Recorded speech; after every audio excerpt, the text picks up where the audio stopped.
I have three questions if we have time. The first is the most important. It's a question about forgiveness of others and demonstrating unconditional love. Yes. The others are a number of close and previously trusted family members and also close friends who've not been happy for myself and or my partner about us or our life choices, perhaps jealousy to some degree. All right, but please begin with your important question. We'll get to the others in a moment.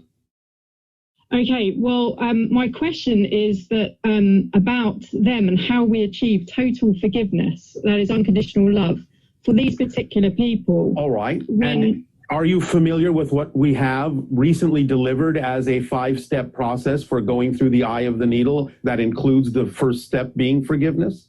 Yes, I know how important it is that we must forgive them and unconditionally love them. But well, do you understand that if you maintain a connection to things like the idea of self-incrimination or that which has in your mind trespassed, as you say, against you, do you understand that you anchor yourself to that reality?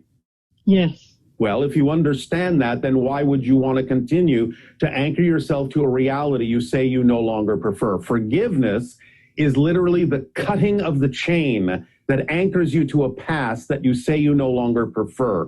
It's letting go of anything that you believe you need in order for you to move forward, so that you understand that regardless of what anyone else may have done, the idea is that you realize that you no longer prefer to connect yourself to those ideas and maintain the vibrations that are lower than you prefer to maintain, and are really willing to be free to create the reality that you prefer by snapping those chains, by cutting those ties, by forgiving and letting go and realizing that they have their own path and that it's none of your business what they choose to do with it. So that you can be free to walk your own path by not anchoring yourself to those realities, those vibrations, those frequencies, those actions that they may or may not have done in physical reality, or what you may have imagined that they have done that you see as vibrationally incompatible with you and your preferences. But as long as you anchor yourself to them, you are still choosing them. Yes. And I think that's where my question lies, is how to deal with that. Like, if it was a past event, I can see how you can accept it's previously happened and now it's time to move on from that. It doesn't serve you anymore. But some of the behavior that we're experiencing from these people it's not just ongoing, but it has an effect on other relationships, in particular children. And so it's like an ongoing feeling of being... All right, but remember that feelings are the result of what you believe to be true. Yeah. And what is it you are teaching your children in terms of how to respond to these things? Yeah, well, the children are in effect not wanting contact because of what they're being told about. Then maybe they are telling you something that you need to also pay attention to. Why are you maintaining a contact with something that you say you are no longer vibrationally compatible with? Yeah. So if you can answer that question for yourself, you will realize that perhaps whatever it is you have shared with them about your particular reality, your particular belief systems that you prefer, is not necessarily something that they may choose. And if they don't, then it's none of your business. Move on. Sure. If you get to a point where you realize that no change is forthcoming, that they're not going to make a choice to vibrationally align with you, why would you perpetuate contact with something that is not representative of the reality you prefer? That's number one. Number two is, again, if you are going to at least allow them the opportunity to consider that they might even change, you have to show them through your actions the consequences of their choices. Otherwise, you're not even actually giving them an opportunity to say, oh, she is removing herself from our reality, and therefore, if we actually do prefer to continue to have some kind of relationship with her, we're the ones that are going to have to change because she's showing us the consequences of the choices that we're making that are not compatible with what she prefers. So if you don't actually move away, you're not even giving them an opportunity to decide whether or not to change. You're only perpetuating the ideas that you find vibrationally incompatible. by Yeah. staying around and reinforcing that it's okay for them to keep acting the way they're acting toward you because you're willing to accept it. Yeah.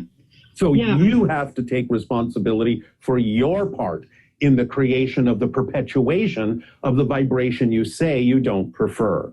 And that's why forgiveness is not only about forgiving them, but also forgiving yourself. That's part 2, remember?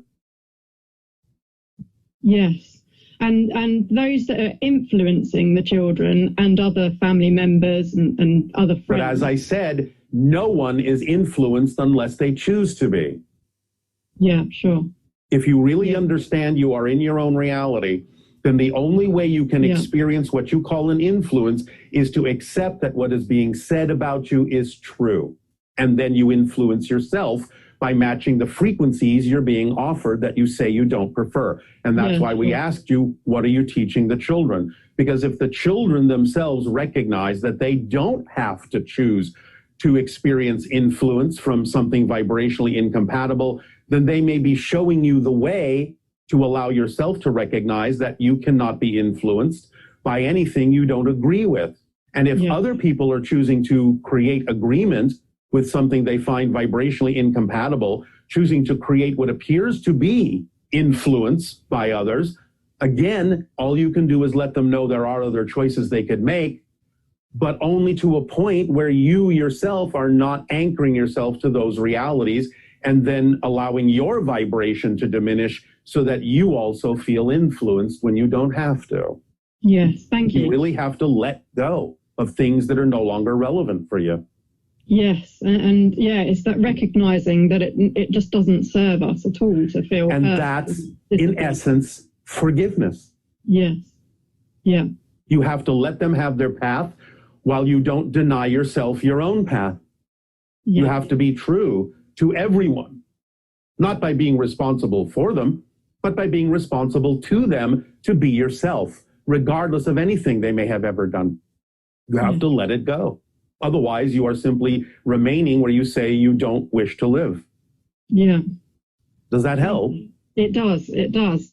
And on that theme of forgiveness on the wider level, we know that there is the extreme damage to our ecosystems and our planet, with a significant contribution to that from animal agriculture and the inhumane conditions in which animals have been kept. Including and therefore, what would you like to do about it?